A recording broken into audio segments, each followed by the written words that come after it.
الحمد لله رب العالمين والصلاة والسلام على سيد المرسلين أما بعد أعوذ بالله من الشيطان الرجيم بسم الله الرحمن الرحيم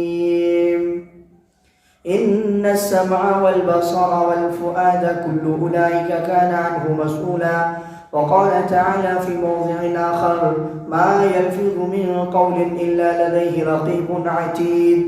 محترم حضرات سامعین کرام، میرے اسلامی بھائیوں، پردہ ماؤں، بہنوں، بزرگوں، دوستوں، ملت اسلامیہ کے پاسبانوں، سب سے پہلے بل اس خداوند قدوس کی تعریف و توصیف، کبریائی، بڑائی، عظمت و عظیمت اس اللہ رب العزت کے لیے، اس خالق کائنات کے لیے، مالک ارض و سما کے لیے، جو ہمارا خالق، رازق، مشفق اور ہمارا پالنہار ہے.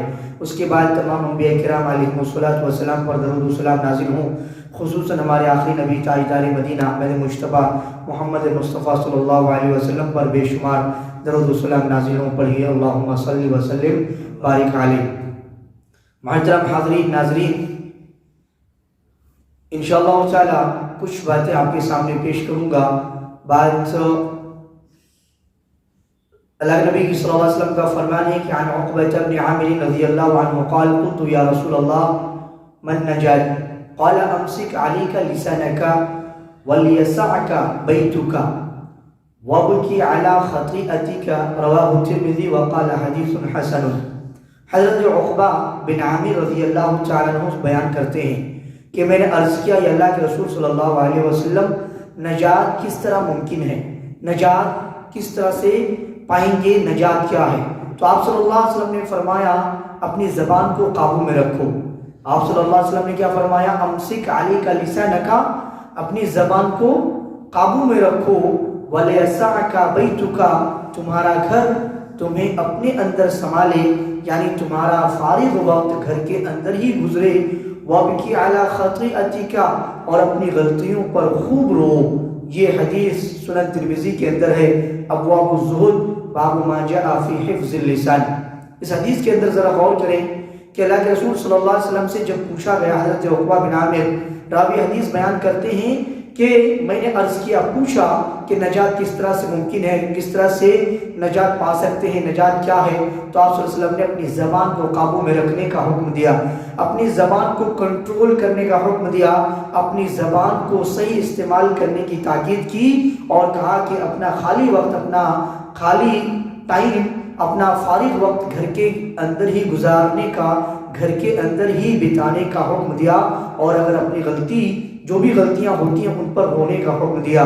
لوگوں سے زیادہ میل جول، خالی وقت ہے، فارغ وقت ہے، کوئی کام نہیں ہے، کسی بھی طرح کا کوئی بھی شیڈیول، بزی شیڈیول نہیں ہے، کسی بھی کام میں مصروف و مشغول نہیں ہے، پھر بالکل فری ہیں. تو ایسی حالت میں ہم کیا کرتے ہیں؟ دوستوں کو تلاشتے ہیں، لوگوں کو ڈھونڈتے ہیں بات چیت کرنے کے لیے، گپے شپے لڑانے کے لیے. تو لوگوں سے زیادہ میل جول اور ان سے گپ شپ میں انسان کے دین کو بہت خطرات لاحق ہوتے رہتے ہیں. جب ہم ایک دوسرے سے بات چیت کرتے ہیں، اپنی زبان سے گفتگو نکالتے ہیں، پتہ نہیں اپنی زبان سے کیا کیا باتیں کرتے ہیں، غلط صحیح، صحیح غلط، جائز ناجائز، حلال و حرام، اور باتیں کرتے کرتے ہم اس بات کو لے کے، ایک بات کو کرتے ہزار طرح کی باتیں کرنے لگتے ہیں، اور پھر کہاں سے کہاں پہنچ جاتے ہیں. اس لیے اللہ کے رسول صلی اللہ علیہ وسلم نے فرمایا کہ خالی وقت کو اپنے اندر ہی، اپنے گھر کے اندر ہی گزارو، تاکہ باتوں کے ذریعے سے ہمارا دین، ہمارا جو لائحہ عمل ہے، ہمارا جو اٹینڈنس ہے، ہمارا جو نوٹ بک اللہ رب العزت کے سامنے حاضر ہونے والا ہے، وہ اچھے سے تیار ہو. اس لیے زیادہ اختلاط کی بجائے، زیادہ میل جول کی بجائے، گھر میں اللہ کی اطاعت اور ذکر و فکر اور تلاوت وغیرہ میں اپنے فارغ وقت کو، اپنے خالی ٹائم کو صرف کرنا بہت بہتر ہے، بہت صرف کرنا، خرچ کرنا بہت زیادہ بہتر ہے. اسی طرح تنہائیوں میں اپنی خطاؤں اور لغزشوں پر رونا بھی اللہ کو بہت پسند ہے.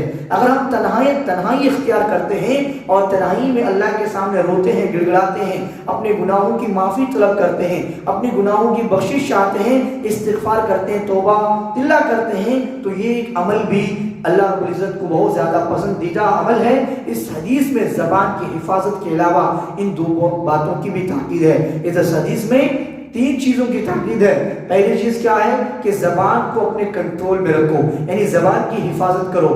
زبان میں صحیح زبان سے صحیح باتیں چیتیں کرو، زبان سے جائز اور ناجائز، حلال و حرام مد نظر رکھتے ہوئے گپ شپ کرو اور گفتگو کیا کرو۔ زبان سے جو بھی بات نکلے پہلے اس کو تولو، اس کے بعد بولو، اور پھر اس کے بعد دو چیزیں کہ اپنے خالی وقت کو اپنے گھر میں ہی گزارو، اللہ کے ذکر و اذکار میں گزارو، اور تیسری بات کا جو حکم ہے وہ غلطیوں پر زیادہ سے زیادہ رو، کیونکہ یہ سارا عمل، یہ ساری چیزیں اللہ رب العزت کے نزدیک بہت زیادہ پسندیدہ عمل ہے۔ دوسرے حدیث کے حساب سے زبان کی ضمانت پہ، زبان کی گارنٹی پہ اللہ کے نبی صلی اللہ علیہ وسلم نے فرمایا کہ جنت کی گارنٹی ہے کہ اگر ہم زبان کی اور اپنی شرمگاہ کی حفاظت کرتے ہیں تو زبان اور شرمگاہ کی حفاظت کرنے پر جنت کی گارنٹی اللہ کے نبی نے دے رکھا ہے۔ لہذا ہمیں چاہیے کہ ہم اپنی زبان کو کنٹرول میں رکھیں، زبان کو قابو میں رکھیں، اور جو بھی بولیں سوچ سمجھ کے بولیں، غور و فکر کر کے بولیں، خیر کی باتیں کریں، اچھی باتیں کریں، بری باتوں سے اپنی زبان کو پرہیز کریں، برے کاموں سے اپنے آپ کو بچائیں، اور ہمیشہ اللہ کا ذکر و اذکار میں اپنے ٹائم کو، خالی ٹائم کو یا بزی ٹائم کو، فری ٹائم کو، مصروف و مشغولیت ہر طرح کی چیزوں کو جو ہے نا خرچ کریں، صرف کریں۔ اللہ رب العزت سے دعا ہے الہ العالمین تو ہمیں قرآن اور حدیث کے اوپر عمل کرنے کی توفیق عطا فرما۔ یہ الہ العالمین تو ہمیں سنت کے مطابق زندگی کو بسر کرنے کی توفیق عطا فرما، ہمارے پڑھنے کو سننے کو یا اللہ قبول فرما۔ یا الہ العالمین ہمیں ہر طرح کے اللہم انی اسألک الہدی والتقی والعفاف والغنی۔